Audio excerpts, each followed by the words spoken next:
아, 우리가 LH공사라는 회사를 아시죠? 그 영자를 한글로 합하면은 내토지주택공사입니다. 그런 말까지 풍자되는 토지주택공사 일부 직원들과 힘있는 정치인들이 쉽게 접근할 수 있는 내부 정보를 이용해서 소위 누른자의 택지개발지에 본인이나 아내나 자식이나 차명으로 땅 투기를 일삼아 온통 개발지가 투기장으로 변해서 성난 민심은 불이 번지듯이 번져가고 있는 이때에 20대 초반의 나이로 인터넷 스타 강사로 출발한 새로운 모델의 교육 전문 회사를 세운 디시어 의장인 한성현이라고 하는 청년이 있습니다. 그가 저술한 책이요 2권이 있는데 이번 최근에 나온 책에 보니 내 마음이 어디 있느냐 하는 책 제목이 있습니다. 거기에 보면은 하나님이 내 보물을 하늘에 쌓아두라. 이 말씀에 은혜를 받았어요. 그래서 그 말씀에 반응하면서 실천한 지가 10년도 채 되지 않았습니다. 그와 같이 10년도 채 안 된 회사가 NGO 단체에 100억을 기부하고요. 매월 2,000명의 아동을 후원하는 회사로 성장하게 됐습니다. 그는 연세대학교 전문경영대학원을 졸업한 아직 젊은 85년생의 청년입니다. 그가 말하기를 무엇이 성공인가? 성공한 인생은 자기가 이 땅에 태어난 것으로 인하여 세상이 조금이라도 나은 세상을 꿈꾸고 실천한 것이라는 겁니다. 그러니까 성공이라고 하는 것은 어떤 것을 내가 많은 것을 소유하는 것이 성공이 아니라 나로 인하여 이 땅이 조금이라도 나은 세상이 되어진다면, 예를 들어서 김동기라고 하는 목사가 이 땅에 태어나서 뭔가 이 땅이 조금이라도 나은 세상이 되어진다면 이 작은 소망을 갖고 하나하나 실천하다 보니까 세월이 9년이라고 하는 세월이 흘렀습니다. 왜 이 젊은이의 마음을 뜨겁게 하고 가슴 설레는 삶을 살게 하는가? 그것은 믿음의 사람으로 무엇이 중요한지를 알고 있었기 때문인 겁니다. 이 세상 모든 사람들은 일반적으로 추구하는 삶의 패턴은 다른 사람들과 비교해서 나은 삶을 살고자 여기에 목적과 삶의 의미를 두고 고군분투하고 있는 것을 우리가 알지 않습니까? 물론 이렇게 사는 것이 나쁘다 좋다의 의미가 아니에요. 그것이 뭐 나쁘다 좋다 그런 의미 아니라 그렇게만 살지 아니하고 반대로 나음의 삶이 아니라 다름의 삶을 추구하는 이들의 삶은 나로 인하여 이 세상이 조금이라도 밝아지고 더 나은 세상이 만들어진다면 하는 하나의 소망을 가지고 하나하나 실천해 나가는 분들이라는 겁니다. 우리가 쿠팡이라고 하는 회사가 있지 않습니까? 거기가 미국에다가 정시를 상장했는데 재산이 얼마 정도 된다 그럽니까? 10억의 재산이 넘어 10억조지요. 10억. 제가 10조. 예. 제가 이걸 있는데 감각이 별로 없어갖고 10조 재산인데 절반을 내놓겠다 그랬잖아요. 또 한 회사가 있죠. 김봉진 씨라고 하는 사람요. 그분도 자기의 재산을 5천억의 절반을 1조의 예산을 5천억을 내놓겠다. 그리고 회사원들에게 주식을 2천억에 해당하는 주식을 회사원들에게 제공하겠다는 겁니다. 그런데 이런 분들이 다 호남 분들이에요. 참 대단한 겁니다. 물론 뭐 이제 이런 삼성이나 이런 기업은 경상도 기업이지만은 또 이렇게 새롭게 이렇게 사회적으로 참 이슈가 되고 참 이분들의 그 생각이 참 꿈이 참 순수하고 참 좋아요. 왜냐? 이름 석자를 가지고 이 땅에 태어난 내 자신이 나로 인하여 세상이 조금이라도 나아진다면, 뭐 5조를 내놓았다고 해서 그건 뭐 세상이 그렇게 달라지게 하겠습니까만은, 그러나 나로 인하여 조금이라도 나은 세상이 되어진다는 그 작은 소망을 갖고 실천해 나가는 사람들이 있다는 겁니다. 예. 자, 오늘 말씀에서 우리는 나음의 삶을 추구하는 이 땅의 모든 사람들의 일반적인 패턴이라면은 다름의 삶을 추구하는 이들이 있다는 겁니다. 그게 바로 믿음의 사람이라는 겁니다. 사람들은 누구나에게 부당한 간섭이나 대우를 받는다면은 그에 대한 보상을 받으려고 하고, 누가 자신의 소유를 차지하려고 할 때에 끝까지 싸워서더라도 자신의 권리를 지키려고 할 겁니다. 왜? 그것은 자신에게 주어진 당연한 권리이기 때문입니다. 오늘 이 본문 말씀 38절에 보니까 또 눈을 눈으로 이는 이로 갚으라 하였다는 것은 너희가 들었으나 했는데, 자, 이 말씀이 기독교 신앙에서 가장 오해되는 말씀 중에 하나예요. 많은 사람들이 이 말씀을 다른 사람에게 나에게 손해를 끼친 대로 나도 똑같이 그 사람에 그렇게 할 수 있다는 오해를 합니다. 다시 말해서 누군가가 내 눈을 상하게 하면 나도 그 사람의 눈을 귀를 상하게 할 권리가 있다는 식으로 생각들 합니다. 그러나 이 계명의 정신은 그것이 아니라 정반대의 의미입니다. 이는 감정에 의한 보복을 위해 내 임의대로 하지 말고 반드시 숨을 고른 후에 절차대로 진행하라는 겁니다. 감정은 자꾸 감정을 낳게 되고 결국은 뭡니까? 감정이 폭발하게 되면 사람이 다치거나 죽게 되는 일이 있지 않습니까? 그러니까 감정대로 내 임의대로 처리하지 말고 절차에 의해서 처리하라는 그런 내용이 담겨 있습니다. 그래서 39절에 예수님은 나는 너희에게 이르노니 악한 자를 대적하지 말라. 누구든지 내 오른밤을 치거든 왼밤도 돌려대며, 이 말씀이 현실적으로 가능하겠습니까? 이거 한 대 더 못 때려서 안 다닐 텐데요. 내가 살짝 맞았지만 한 배를 더 얹어가지고 세게 때리려고 그렇게 하는데 이게 현실적으로 전혀 가능하지 않는 얘기입니다. 그럼 무슨 의미입니까? 아무런 의미가 없고 불필요하다면 왜 성경 말씀에 기록했겠습니까? 보복을 앞세우는 것보다 용서의 개념이 더 많이 포함된 말씀이에요. 또 43절에 보니까 내 이웃을 사랑하고 내 원수를 미워하라 하였다는 것을 너희가 들었으나, 44절에 보니까 나는 너희에게 이르노니 너희 원수를 사랑하며 너희를 박해하는 자를 위하여 기도하라 그랬어요. 용서하고 기도하라. 이게 말이 되겠습니까? 이 세상의 원리로 볼 때는 말이 안 되는 얘기고 통용될 수가 없는 얘기예요. 우리는 이와 같이 세상 원리로 살아가는 자가 아니라 하나님의 용서함을 입은 구원받은 자가 된 것 같이 너희도 다른 사람들을 용서하기를 그렇게 하라는 그 말씀이 포함되어 있는 겁니다. 우선 이러한 말씀이 우리의 삶에서 가능한 일인가 하는 겁니다. 액면 그대로는 불가능한 일입니다. 예수님이 제자들에게 산상보훈에서 산상에서 교훈하신 말씀을 듣는데요. 거기 보니까 제자도의 핵심을 예수님이 산상수훈에서 가르쳐 주셨습니다. 세상 사람들은 더 나은 원리를 따라 살아가지만은 우리들의 중심은 그것이 아니라는 겁니다. 그래서 예수님은 누가복음 22장 26절과 27절의 말씀에서 너희들은 그렇지 않을지니 이렇게 말씀하셨는데요. 너희는 그렇지 않을지니 너희 중에 큰 자는 젊은 자와 같고 다스리는 자는 섬기는 자와 같을지니라.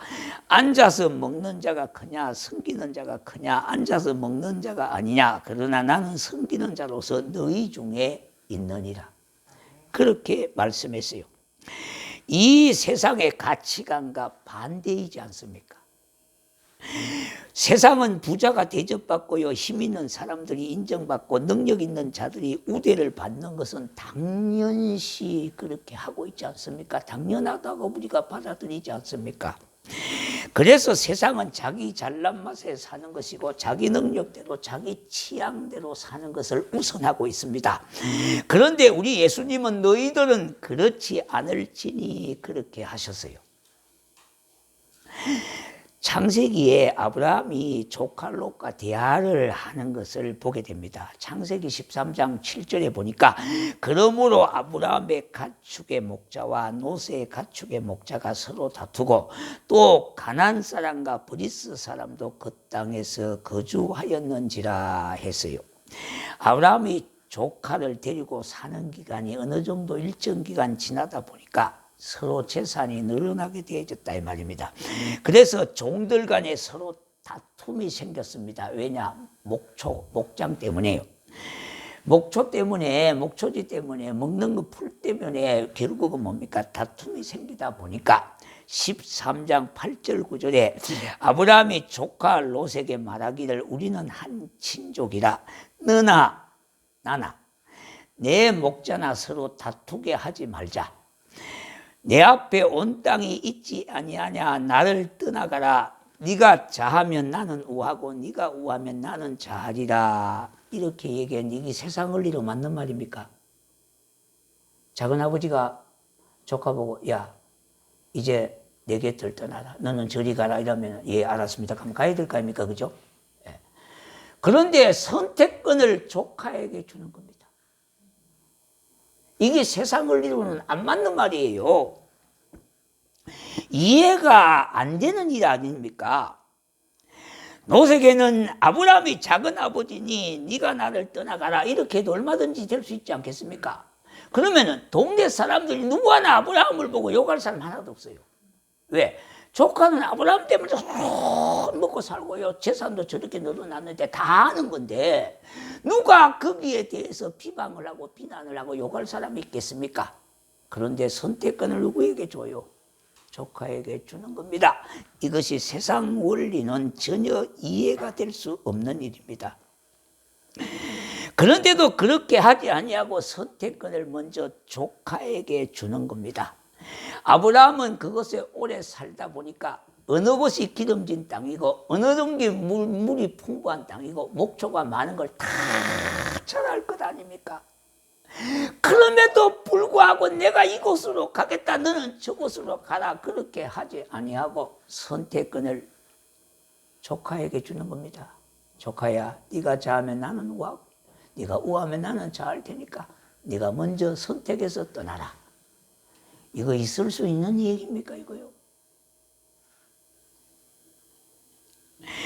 자, 그런데 이것이야말로 아브라함이 우선 보기 좋고 나은 것을 택한 것이 아니라 그렇지 않는 곳에 다름을 선택하고자 그렇게 했던 겁니다. 무엇이 중요한지를 알았기 때문에 그런 거예요. 그런데 롯은 당장 눈에 보이는 것이 좋고요. 더 나은 곳 같아서 목적과 물이 풍부한 요단 지역을 바라보며 소알까지 땅을 선택했습니다. 그런데 그 결과가 어떻게 되어졌습니까?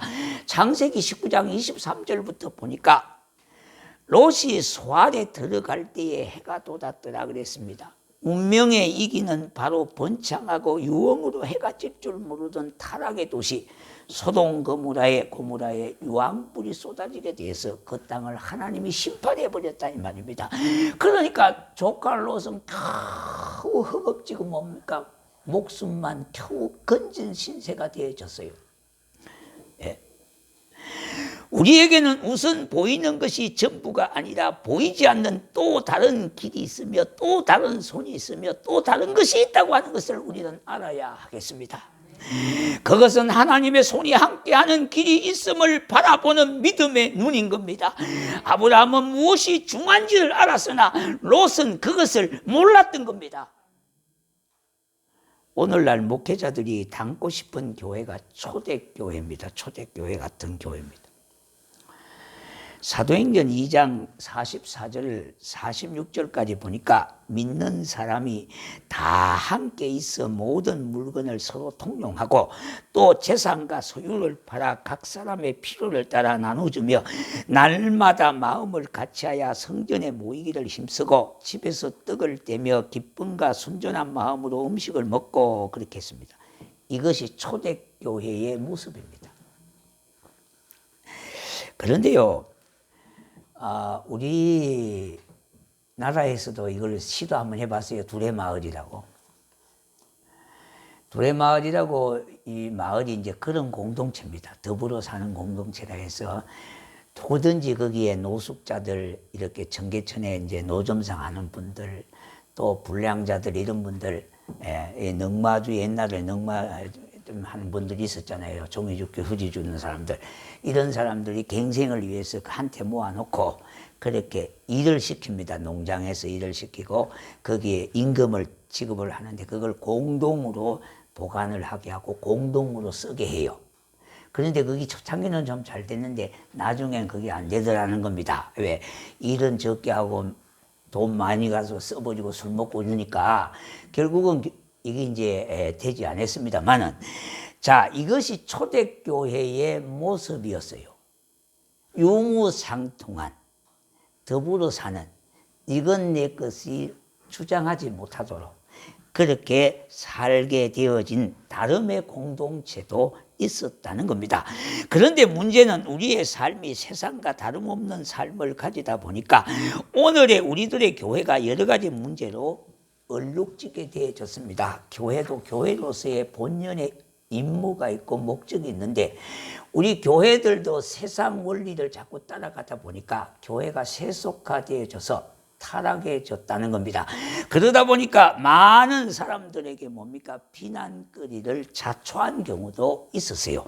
교회는 너와 나를 비교하고 더 나은 것을 자랑하고 그런 것이 아니고 세상과 다름의 공동체로 만들어가는 거예요.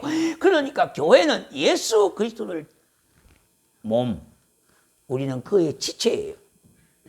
예수 그리스도가 몸으로서 우리는 그의 지체가 되어지는 것이니까 상호 다 연결이 되어져서 세상 속에서 볼 수 없는 더불어 살고요.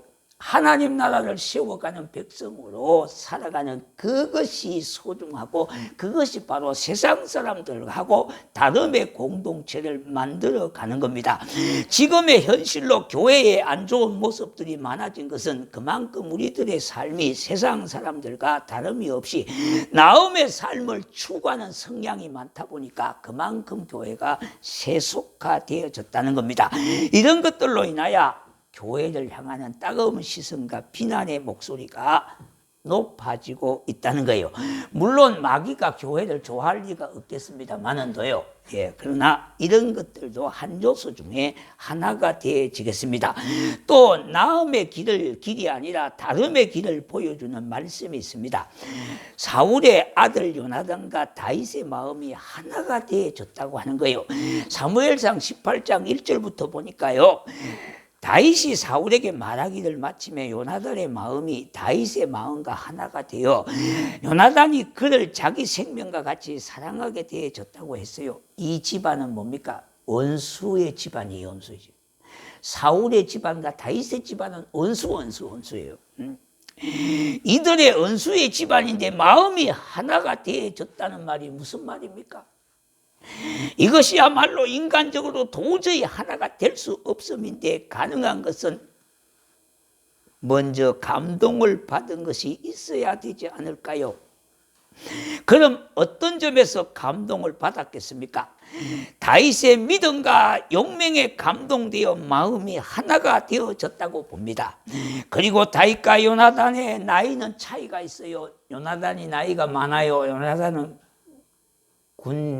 군인으로 징집이 돼서 싸움터에 나가는 그런 장정이었고요. 이 다윗은 아직도 징집 대상자가 되지 않는 나이가 어린 관계였지만은 그러나 하나님 안에서 하나가 되어졌다 이 말입니다.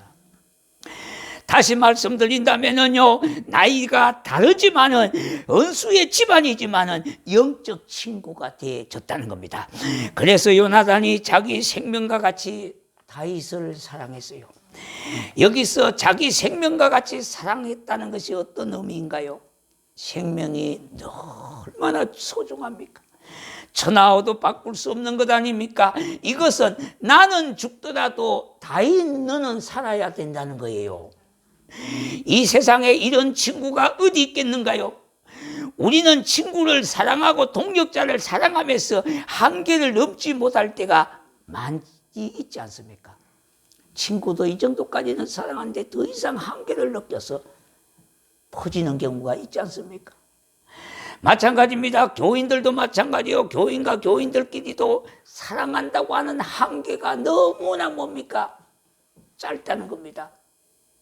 왜? 인간은 한계가 있기 때문에 그래요.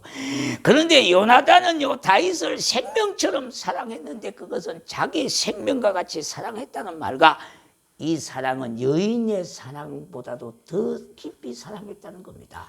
그러니까 얼마나 요나단이 다윗을 사랑했으면 여인의 사랑은 비교가 안 될 만큼 뜨거웠다는 겁니다.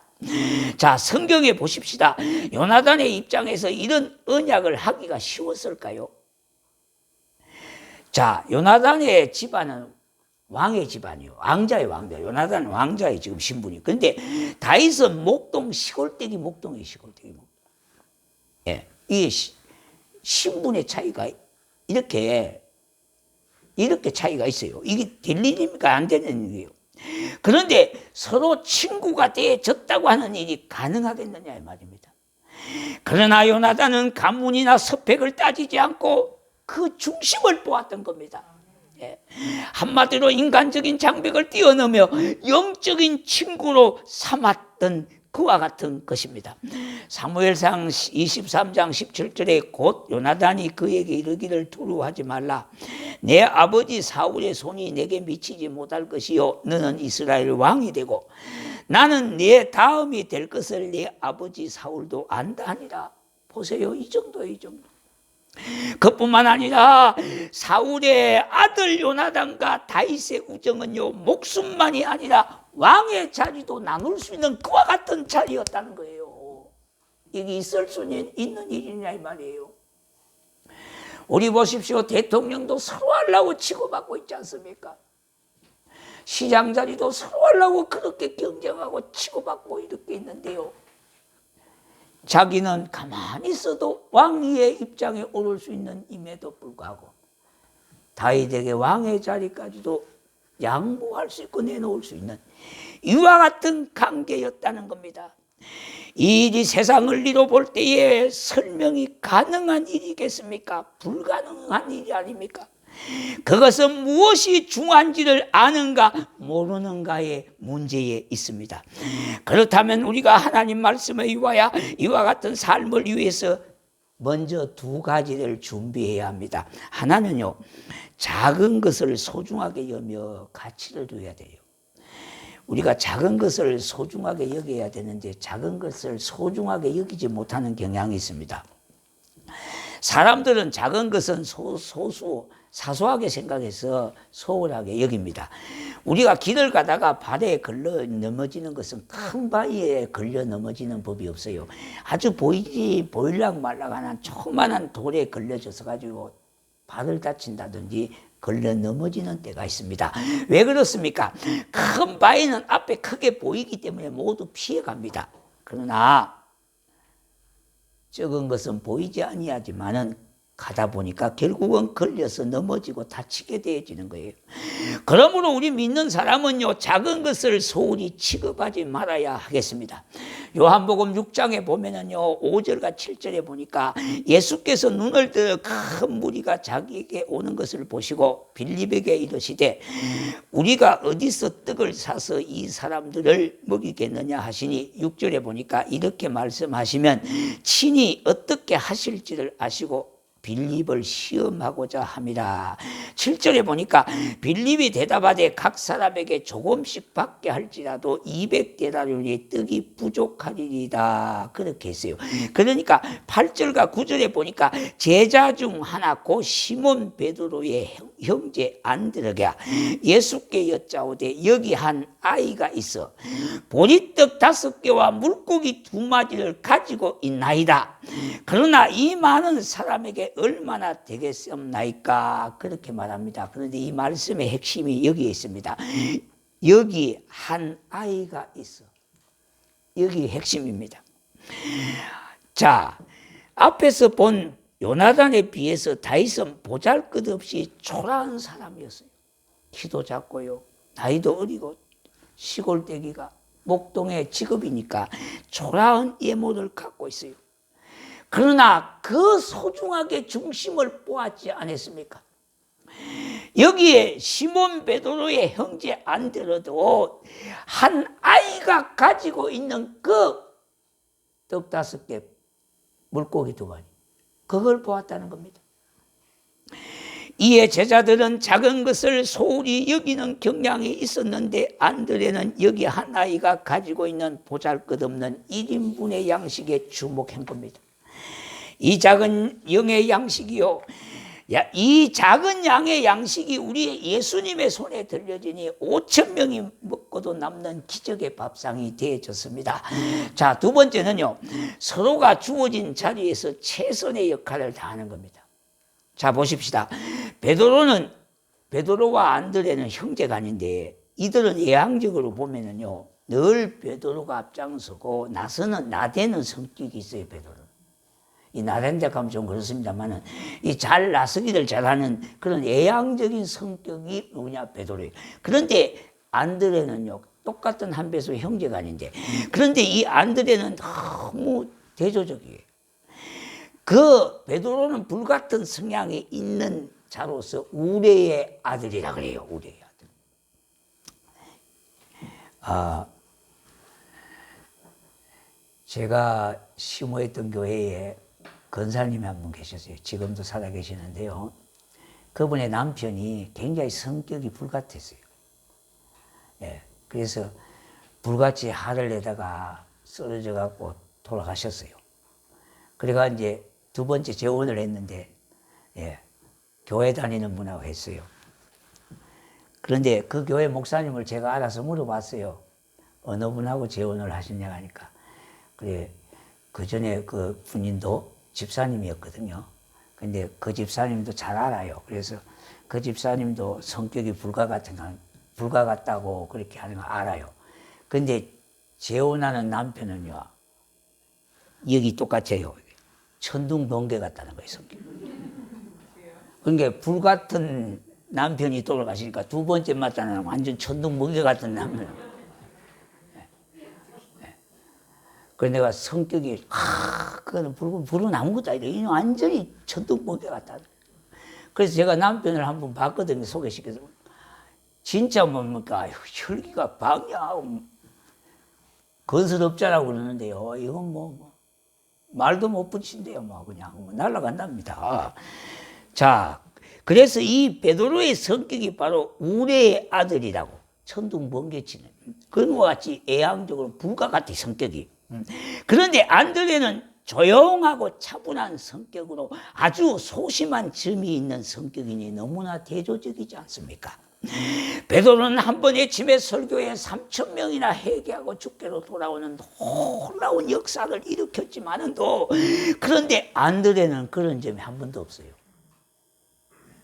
자, 그런데요, 베드로를 전도한 사람이 누굽니까? 안드레예요. 그렇다면은 안드레가 볼 때에 성질도 안 나겠습니까? 내가 전도했는데 지가 맨날 나서기도 잘 나서고 말입니다. 저는 설교를 한 게 3,000명이나 회개하고 죽게 돌아오고요. 그리고 자기가 저 주님을 제일 사랑하는 것 같이 주는 그리스도시요 살아계신 하나님의 아들이라 그러고 나대기를 그렇게 좋아하니까 안드레에게 볼 때는 뭔가 인간이라면은 자리에 좀 연연하지 않겠습니까? 그런데 예수님도 말씀하실 때 성경에 보니까 베드로가 제일 먼저 나와. 그래서 베드로를 수제자라고 그런다고요, 우리가. 그런데 제자 중에 수제자는 없어요, 원래. 먼저 나오니까 수제자인 거예요. 자, 그렇다면은 우리가 가만히 볼 때에 안드레도 사람이기 때문에 왜 자리에 대해서 신경을 쓰지 않겠습니까? 그런데 안드레는 나음이 아니라 다름을 추구하고요. 내가 맡은 일에 주어진 일에 최선을 다하는 모습을 볼 수 있지 않습니까? 그래서 하나님의 교회도 마찬가지예요.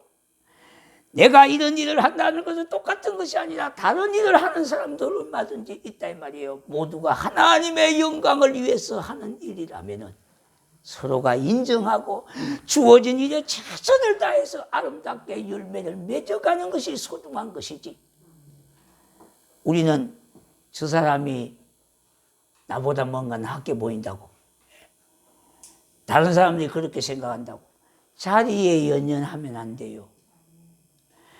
하나님의 교회는 그것이 중요한 것이 아니에요. 서로가 다름을 인정하고요, 주어진 일에 최선을 다할 때에 하나님은 그걸 기히 여기는 거예요. 하나님이 안드레를 왜 사랑하지 않았냐 말입니다. 다름의 가치를 인정했던 사람이 누구냐 하니까 안드레예요.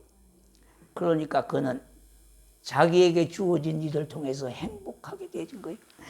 최선의 삶을 통해서 섬기고 그렇게 하다 보니까 자기로 인하여 다른 사람이 행복해지게 되었다.